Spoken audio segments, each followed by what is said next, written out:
Olá, eu sou Marcos Stanchini e venho apresentar meu trabalho de DSW1. Podemos começar apresentando as unidades de medidas do CSS, com alguns exemplos, e depois caracterizando-os, sobretudo compreendendo sua importância e o que de fato são. Observamos que no CSS há uma demanda de ajustes em relação ao tamanho, espessura, largura, posição, e por isso temos estruturas que nos oferecem suporte para tal, as famosas unidades de medidas do CSS. Por isso, eu gostaria de apresentar algumas e depois caracterizar alguma delas para maior compreensão. Podemos começar com o PX. O PX, mais tarde, iremos dar uma revisada e entender o que de fato é. A porcentagem é um percentual do tamanho do elemento pai. Por exemplo, o elemento parent está com 600 px. O elemento shield está com 75% do percentual do tamanho do elemento parent.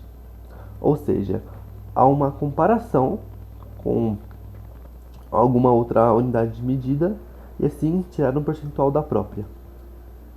O elemento when é relativo ao tamanho da fonte do elemento. Por exemplo, temos a caixinha com o elemento box com 30 por 16 pixels. O elemento ren também é relativo ao tamanho da fonte do elemento raiz. O elemento box com 30 por 16 pixels.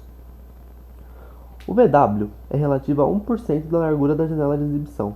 O elemento box com 50% da largura da janela. O VH é relativo a 1% da altura da janela de exibição. O elemento box com largura igual a 50% da altura da janela. Agora, vamos fazer uma maior compreensão das propriedades das tais.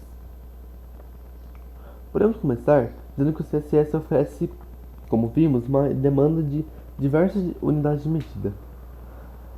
Mas suas diferentes propriedades não precisam significar exatamente que são de diferentes unidades. Por exemplo, que as unidades não têm nada a ver com as propriedades, mas tem tudo a ver com a mídia de saída, a tela ou o papel. Por exemplo, não temos restrição, você pode usar qualquer uma delas, mas é recomendável você usar um conjunto diferente de unidades para exame da tela do que para impressão em papel. Por isso, temos uma tabela que nos oferece uma melhor compreensão sobre. Visualizem a tabela. Após, podemos destacar a diferença do PX, que é algo surpreendente, já que ela não é baseada no tamanho da fonte nada do tipo.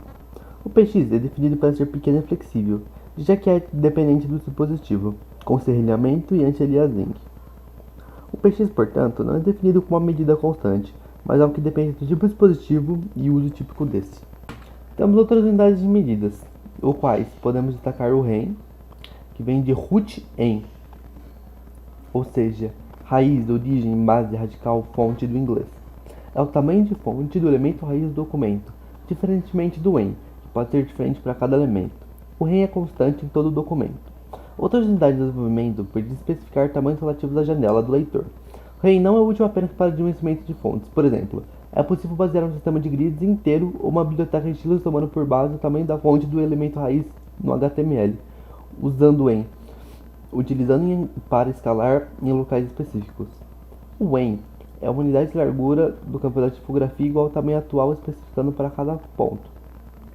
Por exemplo, 1 em 1 do tipo de fonte de 16 pontos possui a largura de 16 pontos. Entretanto, esta unidade é a mesma para todos os tipos de fonte em um dado tamanho de ponto.